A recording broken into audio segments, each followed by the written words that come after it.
வணக்கம்.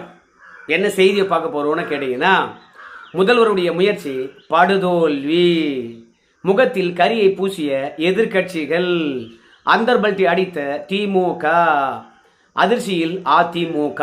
இந்த 4 விஷயங்கள் தான் இதில் ஏகப்பட்ட விஷயங்கள் அடங்கியிருக்குது. அவற்றையெல்லாம் ஒவ்வொன்றா பார்க்கலாம். ஆனால் அதற்கு முன்பாக இதுவரைக்கும் நம்ம சேனலை நீங்கள் சப்ஸ்கிரைப் பண்ணலையோ அப்படின்னா சப்ஸ்கிரைப் பண்ணிக்கோங்க, கொஞ்சம் சப்போர்ட் பண்ணுங்க. முதல்வருடைய முயற்சி படுதோல்வி. முதல்வரை பொறுத்த வரைக்கும் சட்டமன்றத்தில் 2 தீர்மானம் கொண்டு வந்தார். ஒரு தீர்மானம் நாடாளுமன்றத்தில் இருக்கக்கூடிய எம்பிக்களுடைய எண்ணிக்கையை உயர்த்தக்கூடாது என்று சொல்லிட்டு, 2வது தீர்மானம் இப்போ எவ்வளோ எம்பிக்கள் இருக்கின்றார்களோ அந்த எம்பிக்களுடைய எண்ணிக்கையிலே பெண்களுக்கான 33% இடஒதுக்கீடை நடைமுறைப்படுத்தணும் அப்படின்னு ஒரு தீர்மானம் கொண்டு வந்தார். இந்த 2 தீர்மானத்தையும் ஒருமனதாக எல்லாரும் ஆதரிக்கணும் அப்படின்னு முயற்சி எடுத்தார். அதற்காக ஒரு 16 நிமிடங்கள் சட்டமன்றத்தில் விளக்கம் அளித்தார். அதற்கு பிறகு தான் தீர்மானமே கொண்டு வந்தார். ஆனால் எல்லா கட்சிகளும் இந்த தீர்மானத்தை ஆதரிக்கவில்லை. அதுவே முதலமைச்சருக்கு படுதோல்வி என்று தான் சொல்லணும். இவ்வளோ தூரம் பேசியும் கட்சிகள் எல்லாம் ஆதரிக்கல பாருங்க. அதுவே அவருடைய வருத்தத்துக்கு காரணமாக இருந்தது. யாரெல்லாம் இந்த தீர்மானத்துக்கு எதிராக வாக்களித்தார்கள் என்று பார்க்கும்போது, பாட்டாளி மக்கள் கட்சி, மனிதநேய ஜனநாயக மக்கள் கட்சி, தமிம் அன்சாரி, இத்தனைக்கும் ஒரு இஸ்லாமியர் இந்த அரசாங்கம் கொண்டு வந்த தீர்மானத்துக்கு எதிராக வாக்களித்தார்கள். அதே மாதிரி தேமுதிக, அப்புறம் பாஜக, அப்புறம் அதிமுக, இத்தனை கட்சிகள் முதன்முறையாக தமிழ்நாடு சட்டமன்றத்தில் கொண்டு வந்த தீர்மானத்துக்கு எதிராக வாக்களித்திருக்கின்றார்கள். இத்தனை கட்சிகள் தமிழ்நாடு சட்டமன்றத்தில் தீர்மானம் கொண்டு வந்தாங்கன்னா எப்போதும் வாக்களித்ததே கிடையாது. முதன்முறையாக எல்லா கட்சிகளையும் ஒரு மனதாக இதில் ஆதரிக்கணும். ஏன்னா தமிழ்நாட்டு நலன் அடங்கியிருக்கிறது, தமிழர்களுடைய உரிமை அடங்கியிருக்கிறது. அதனால் கட்சி வேறுபாடு இன்றி இதை ஆதரிக்க வேண்டும். இது ஒரு கட்சிக்கான தீர்மானம் இல்லை அப்படின்லாம் முதலமைச்சர் பேசினார். ஆனால் ஒவ்வொரு கட்சிக்கும் ஒரு நிலைப்பாடு இந்த விஷயத்தில் இருந்தது. அது என்னென்ன என்ற விஷயம்லாம் நம்ம கொஞ்சம் வெளிப்படையாக பேசுவோம். ஆனால் இந்த தீர்மானத்தை ஏன் நீங்கள் ஆதரிக்கணும் அப்படின்றதுக்கு நம்முடைய சுகாதாரத்துறை அமைச்சர் அருண்ராஜ் அவர்கள் ஒரு விளக்கம் அளித்தார். அந்த விளக்கம் எவ்வளோ பெரிய அபத்தம் என்பது எடப்பாடி பழனிசாமி பதில் அளித்ததிலிருந்தே நல்லா தெரியுது. என்ன சொன்னார்னா, உள்துறை அமைச்சர் வாக்குறுதி கொடுத்து விட்டார், அதனால் மாநிலத்தினுடைய பிரதிநிதித்துவமானது குறையாது அப்படின்னு நீங்கள்லாம் பேசுகிறீங்க. ஆனால் நம்முடைய நேரு இருக்கார் தெரியுமா, அவர் ஒரு வாக்குறுதி கொடுத்தார். இந்திய ஏற்றுக்கொள்ளாத மாநிலங்கள் எப்போது இந்தியை ஏற்றுக்கொள்கிறதோ அது வரைக்கும் இந்தி திணிப்பு இருக்காது அப்படின்னு நேரு அவர்கள் உறுதிமொழி கொடுத்தார். ஆனால் அன்றையிலிருந்து இன்றைக்கு வரைக்கும் இந்தியை திணித்து கொண்டே இருக்கின்றாங்க. அவங்க சொன்ன வாக்குறுதி அவங்க நிறைவேற்றவே இல்லை. அப்படி இருக்கும்போது அமைச்சர்கள் தருகின்ற வாக்குறுதியை எப்படி நாம் ஏற்றுக்கொள்வது அப்படின்னு அருண்ராஜ் சொன்னார். அதனால் நாம் இப்போ இந்த தீர்மானத்தை ஆதரித்து தான் ஆகணும் அப்படின்னாரு. அதுக்கு எடப்பாடி பழனிசாமி எழுந்து, நீங்களும் அமைச்சர் தானே, நீங்களும் வாக்குறுதி கொடுத்துருக்கீங்களே, அப்போது உங்கள் வாக்குறுதியை நாங்கள் நம்பக்கூடாதா? நீங்கள் வாக்குறுதி கொடுத்தா நாங்கள் நம்பணும். ஆனால் ஒரு நாட்டுக்கே உள்துறை அமைச்சர் அவர் வாக்குறுதி கொடுத்துருக்காரு. அந்த வாக்குறுதி தமிழ்நாட்டுக்கு மட்டுமா கொடுத்துருக்காரு? ஒட்டுமொத்த இந்தியாவிலும் எத்தனை மாநிலங்கள் இருக்குதோ அத்தனை மாநிலத்துக்கும் வாக்குறுதி கொடுத்துருக்காரு. அவர் ஏமாத்துவாரா? இல்லை, பாஜக கொடுத்த வாக்குறுதி என்ன ஏமாற்றிருக்காங்க அதை சொல்லணுமா இல்லையா? இப்போ நீங்கள் விவசாய கடன் இருக்குது, நாங்கள் ஆட்சிக்கு வந்த உடனே 5 ஏக்கராக்குள்ளே இருக்கக்கூடிய எல்லா கடனும் தள்ளுபடி பண்ணுவீங்க வாக்குறுதி கொடுத்தீங்களா இல்லையா? ஆனால் தள்ளுபடி பண்ணீங்களா? அப்போ உங்கள் வாக்குறுதியை நாங்கள் எப்படி நம்புறது? அதனால் ஒன்றிய நம்முடைய உள்துறை அமைச்சர் கொடுத்த வாக்குறுதியை நம்ம நம்பத்தான் வேணும். அது மட்டும் இல்லை, இந்த தொகுதி மறுவரையறையானது எப்படி கொண்டு வர போகிறாங்க அப்படின்னு நமக்கு தெரியாது. கொண்டு வராத முன்னாடியே நாம் ஏன் இந்த தீர்மானத்தை ஆதரிக்கணும்? அதுக்கு நியாயமான காரணத்தை சொல்லுங்க அப்படின்னு எடப்பாடி பழனிசாமி கேட்டார். அதில் சபாநாயகர் அவர்களை பொறுத்த வரைக்கும், ஏங்க புலி வருதுன்னு சொல்லிகிட்டே இருக்கிறாங்க, புலி வந்தால் என்ன ஆகுன்னு தெரியும் இல்லையா? முன்னெச்சரிக்கை நடவடிக்கை எடுக்கக்கூடாதா? அதுக்காக தான் இந்த தீர்மானம். சரி, இந்த தீர்மானம் ஏற்றுவதனால மத்திய அரசாங்கமானது கொண்டு வருகின்ற சட்டத்தை நீங்கள் நிறுத்திடுவீங்களா? இல்லை இந்த தீர்மானத்தை பார்த்த உடனே மத்திய அரசாங்கமானது அவங்க கொண்டு வருகின்ற சட்டத்தை திரும்ப பெற்று விடுவார்களா? இந்த தீர்மானத்துக்கு என்ன வலிமை? இந்த மாதிரி தீர்மானமானது திமுக ஆட்சியிலும் கொண்டு வந்திருக்காங்க. அதிமுக பார்த்தீங்கன்னா ஏற்கனவே உள்துறை அமைச்சரை சந்தித்து தமிழ்நாட்டுக்கு அநீதி இழைக்கப்படக்கூடாது என்று நாங்கள் வேண்டிக் கொண்டு இருக்கிறோம். அப்படி கேட்கும்போது தமிழ்நாட்டினுடைய பிரதிநிதித்துவம் 7.18, அது கண்டிப்பாக மாற்றம் இருக்காது. எல்லா மாநிலத்துக்கும் 50% உறுதிப்படுத்தி இருக்கின்றார். அதோட அனைத்து கட்சி கூட்டத்தையும் வந்து பார்த்தீங்கன்னா திமுக கூட்டி இருக்குது. அவங்க ஆட்சி காலத்தில் சட்டமன்றத்திலையும் தீர்மானம் ஏற்றிருக்காங்க, அனைத்து கட்சி கூட்டத்தையும் கூட்டியிருக்காங்க, அதுலேயும் தீர்மானம் ஏற்றிருக்காங்க. அந்த தீர்மானங்கள் இப்போ எந்த நிலையில் இருக்குது? அந்த தீர்மானத்தினால் தமிழ்நாட்டுக்கு என்ன நன்மை கிடைத்தது? தீர்மானம் என்பது உங்களுடைய அரசியல் நிலைப்பாடு. அதனால் நாங்கள் ஏற்றுக்கொள்ளணுமே என்ன? தீர்மானத்தினால் நமக்கு ஒரு நல்ல மாற்றம் ஏற்பட்டால் அந்த மாற்றத்துக்காக இந்த தீர்மானத்தை ஏற்கலாம். ஆனால் ஏற்றப்பட்ட தீர்மானம் என்ன மாற்றத்தை கொண்டு வரும் அதை மட்டும் சொல்லுங்க அப்படின்னு சொன்னாங்க. ஆதவஜனா எழுந்து முதலாக நம்முடைய சட்ட திருத்தம் பெரியார் அவர்களாலும் அண்ணா அவர்களாலும் தான் நாம் செய்தோம். இடஒதுக்கீடு அப்போதானே நம்ம நடைமுறைப்படுத்தணும்.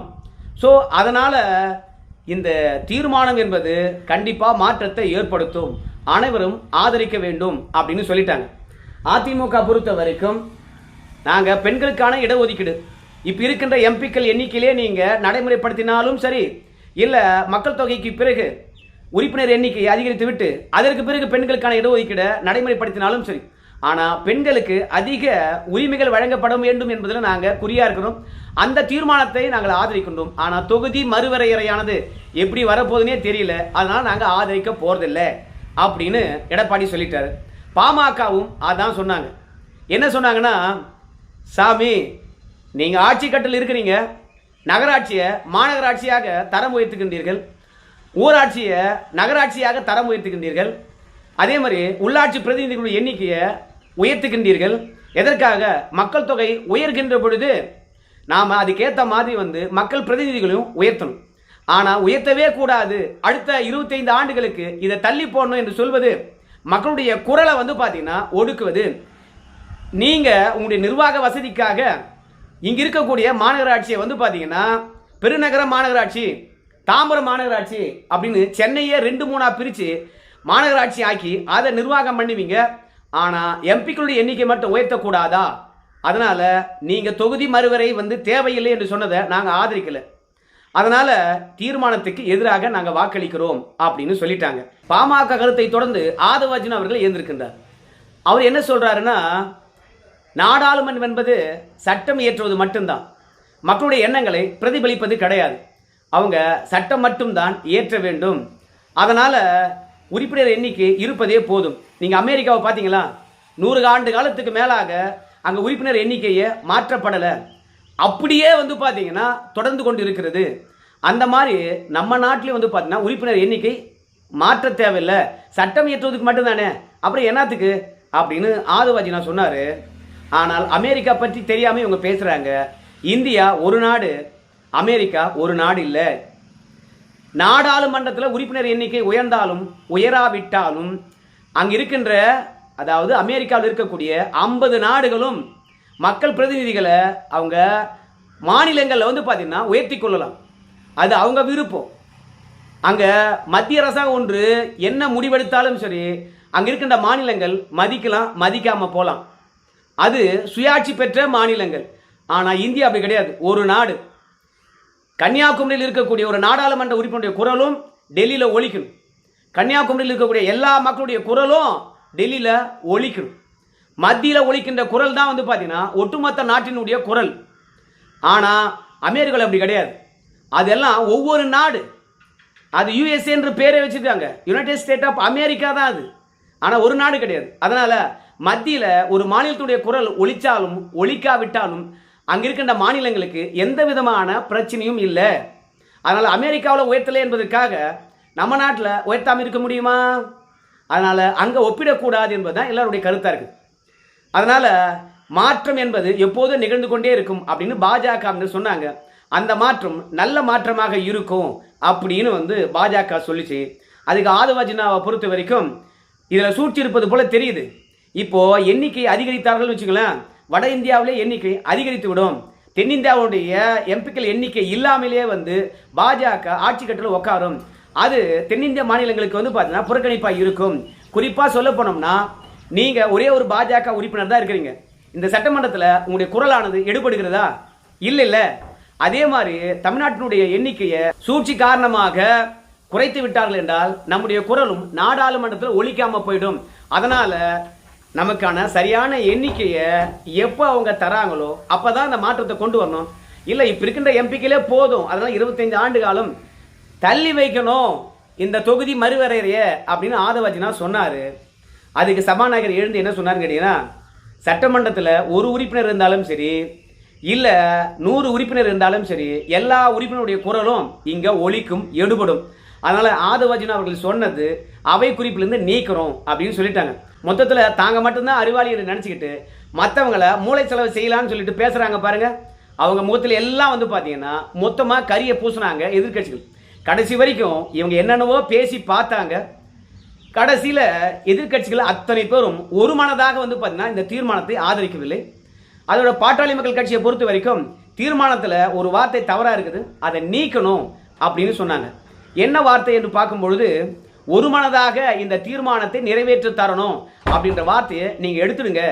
ஏன்னா நாங்களே எதிர்க்கிறோம், எப்படி பில்லு வரப்போதுனே தெரியல, எதற்காக நாங்கள் வந்து ஆதரிக்கணும் இல்லை எதிர்க்கணும்னு சொல்லணும். அதனால் இந்த தீர்மானம் தேவையற்றது நினைக்கிறோம் அப்படின்னாங்க. அதுக்கு சபாநாயகரை பொறுத்த வரைக்கும் இந்த தீர்மானத்தில் என்ன வார்த்தை இடம்பெற வேண்டும் என்பது என்னுடைய கருத்துக்கு உட்பட்டது, அதனால் தீர்மானம் நிறைவேறுகின்ற பொழுது நான் பார்த்துக்கிறேன் அப்படின்னு சொல்லிட்டாரு. இந்த தீர்மானம் உங்கள் விருப்பத்துக்கு உட்பட்டதுன்னா நீங்களே ஓட்டு போட்டுக்கின்னு நீங்களே கருத்து சொல்லிக்கிட்டு நீங்களே தீர்மானத்தை நிறைவேற்றிக்கிட்டு நீங்களே ஆட்சி நடத்திக்கிங்க. அப்புறம் என்னத்துக்கு எதிர்கட்சிக்கிட்ட கொண்டாந்து தீர்மானத்தை கொண்டாந்து வச்சிங்க? சபாநாயகர் வந்து ஆணவத்துடன் பேசக்கூடாது. அந்த தீர்மானத்தில் இருக்கக்கூடிய வார்த்தைகள் தவறு என்றால் மக்களால் தேர்ந்தெடுக்கப்பட்ட சட்டமன்ற உறுப்பினர்கள் சுட்டி காட்டுவாங்க. அந்த தீர்மானத்தில் என்ன வார்த்தை இருக்க வேண்டும் இருக்கக்கூடாது என்பதை பற்றி நான் தான் முடிவு பண்ணுவேன்னா அப்புறம் வாய்க்கு வந்ததெல்லாம் போட்டுருவியா? என்ன இது? அப்படி வாய்க்கு வந்ததெல்லாம் போடுவே அப்படின்னா உனக்கு பிடிச்ச கருத்துக்கள் தான் அதில் இருக்கும்னா நீயே தீர்மானத்தை நிறைவேற்றுக்க, நீயே முடிவெடுத்துக்க, எங்களை கூப்பிடாத. அதானே கேட்பாங்க எல்லாரும். கடைசியில் பாமக வைத்த கோரிக்கை தான் நிறைவேற்றி பெரும்பான்மை உறுப்பினர்கள் ஆதரித்தார்கள், தீர்மானம் நிறைவேற்றி விட்டது இந்த சட்டமன்றம் அப்படின்னு சொல்லிட்டாங்க. அதனால இன்னைக்கு சட்டமன்றத்தை பொறுத்த வரைக்கும் திமுக அந்தர்பல்ட்டி அடிச்சிச்சு. கண்டிப்பாக இந்த தீர்மானத்தை ஆதரிக்க மாட்டாங்க அப்படின்னு நினைச்சாங்க. ஆனால் கடந்த காலங்களில் இதே போன்ற ஒரு தீர்மானத்தை திமுக கொண்டு வந்ததுனால இப்போ அதே மாதிரி ஒரு தீர்மானத்தை தமிழக வெற்றி கழகமும் கொண்டு வந்ததுனால ஆதரிக்க வேண்டிய சூழ்நிலை வந்துச்சு. இந்த தீர்மானத்துக்கு எதிராக பேச முடியாத ஒரு சூழ்நிலை. அதனால என்ன பண்றது, விதியேன்னு சொல்லிவிட்டு திமுக இந்த தீர்மானத்தை ஆதரித்து விட்டு இது எப்படி அந்தர்பல்ட்டி அடிச்சது ஆகும் அப்படின்னு சொல்லிட்டு நீங்க கேட்கலாம். சிம்பிள் லாஜிக் தான். அதாவது அதிமுக என்ன நினைச்சுங்கன்னா, நம்ம தமிழக வெற்றி கழகமும் திமுகவும் சண்டை போடுறதுனால இந்த தீர்மானத்தை ஆதரிக்க மாட்டாங்கன்னு நினைச்சாங்க. ஆனா திடீர்னு ஆதரிச்சதுனால அதிமுக அதிர்ச்சி அடைஞ்சிருச்சு. அடப்பாவி, 2 பேரும் ஒன்னா சேர்ந்து எதிர்த்தோம்னா எவ்வளோ வலிமையாக இருந்திருக்கும். ஏன்னா எதிர்கட்சி வரிசையில் தான் எம்எல்ஏக்கள் அதிகம், ஆளுங்கட்சி வரிசையில் குறைவு. ஸோ அதை நேற்று ஏவா வேலு அவர்களே சுட்டி காட்டுவார். அதே மாதிரி KN நேரு அவர்களும் சுட்டி காட்டியிருக்காங்க. நீங்கள் 108 தொகுதிகள் தான் வெற்றி பெற்றீங்க, எதிர்கட்சிகள் தான் அதிகமாக வெற்றி பெற்றாலும் உங்களை விட. ஆனால் சட்டமன்றம் ஆளுங்கட்சியை விட எதிர்கட்சிகள் அதிகம். உங்கள் கூட்டணியில் இடம்பெற்றிருக்கலாம், ஆனால் அவங்களும் எதிர்கட்சி தான். ஆகையினால எதிர்கட்சிகளுக்கு போதிய அங்கீகாரத்தை நீங்கள் கொடுக்கணும், அவகாசம் கொடுக்கணும், உரிய மரியாதை அளிக்கணும்னு சொன்னாங்க. ஆனால் இன்னைக்கு திமுக மட்டும் இந்த தீர்மானத்தை எதிர்த்திருந்தால் இந்த தீர்மானம் தோல்வி அடைந்திருக்கும். கூட்டணி கட்சிகளுடன் வந்து தமிழக வெற்றி கழகம் மட்டுமே வந்து இந்த தீர்மானத்தை ஏற்றிருப்பார்கள். ஸோ மொத்தத்தில் திமுக திடீரென அந்தர்பல்ட்டி அடித்தது ஒரு சந்தேகத்தை ஏற்படுத்துகிறது. ஏகப்பட்ட வழக்குகள் இருக்கிறது. பாஜகக்கார நம்மளை கூட்டணியில் சேர்த்துக்குவானா என்னன்னு தெரியல. அப்படியே நம்ம கூட்டணியில் போனாலும் சரி சிறுபான்மையர் ஓட்டு போடுவாங்களா என்னன்னு தெரியல. நம்ம பாஜகவுக்கு போன உடனே சிறுபான்மையர்கள் கண்டிப்பாக தமிழக வெற்றி கழகம் பக்கம் நோக்கி நகர்ந்துடுவாங்க. அதனால் பாரம்பரியமாக நமக்கு விழுகின்ற வாக்கு கண்டிப்பாக குறைஞ்சிவிடும். அதிமுகவுடைய வாக்கு வங்கி எப்படி குறைஞ்சதோ நம்ம பாஜகவுடன் கூட்டணி வச்ச பிறகு, ஏன்னா இப்போ பல்வேறுபட்ட அமைமெண்ட்டை பாஜக கொண்டு வருது. அதெல்லாம் சிறுபான்மைக்கு எதிராக இருப்பது போலவே சித்தரிக்கின்றார்கள். குறிப்பாக சொல்ல போனோம்னா FCRA சட்டம் அது சிறுபான்மைக்கு எதிராக இருப்பது போலவே சித்தரிக்கப்படுகிறது. ஆனால் ஒழுங்காக கணக்கு காட்டுறவன், ஒழுங்காக சங்கத்தை புதுப்பிக்கிறவனுக்கு எந்த பிரச்சனையும் இல்லை. ஆனால் ஒழுங்காக புதுப்பிக்காதவனுக்கும் ஒழுங்காக கணக்கு காட்டாதவனுக்கும் தான் ஆபத்து. ஆனால் ஒட்டுமொத்த சிறுபான்மைக்கும் இது எதிராக வருதுன்னு சொன்னதுனால இப்போ திமுகவும் பாஜகவும் கூட்டணி வைப்பதுக்கு தயங்குது. அதனால சாட்சிக்காரங்காலில் விழத்தை விட சண்டைக்காரங்காலே விழுந்துடலாம் அப்படின்னு சொல்லிவிட்டு தான் என்ன பண்ணுறான்னு கேட்டீங்கன்னா, தமிழக வெற்றி கழகம் கொண்டு வந்த தீர்மானத்தை திமுக ஆதரித்து விட்டது. எதிர்பார்த்து காத்திருந்த அதிமுக அதிர்ச்சியில் உறைந்தது. ஸோ மொத்தத்தில் ஒருமித்த கருத்தை உருவாக்க முடியாம சட்டமன்றத்தில் 5-6 கட்சிகள் கொண்டு வந்த தீர்மானத்தை முதன்முறையாக எதிர்த்ததன் காரணமாக ஒருமித்த கருத்து உருவாக்க வேண்டும் என்று எடுத்த முன்முயற்சி படுதோல்வி அடைந்தது. அதுக்கப்புறம் எதிர்கட்சிகளுக்கு ஒண்ணுமே தெரியாது, எங்களுக்கு தான் எல்லாம் தெரியும் அப்படின்னு வார்த்தையை விட்ட தமிழக வெற்றி கழகத்தினுடைய அமைச்சர்கள் முகத்துல எதிர்கட்சியில் இருந்தவங்க பாயிண்ட் பை பாயிண்டா சொல்லி கரியை பூசினாங்க. திமுக ஆதரித்ததுனால அந்தர்பல்ட்டி அடிச்சிட்டாங்க. திமுக ஆதரித்ததுனால அதிமுக அதிர்ச்சி அடைஞ்சிருச்சு. என்னங்க சொல்றது? ஸோ மொத்தத்தில் அதிமுக திமுக காரனை நம்பினா நட்டாத்தது தான் விடுவான். நன்றி நண்பர்கள்.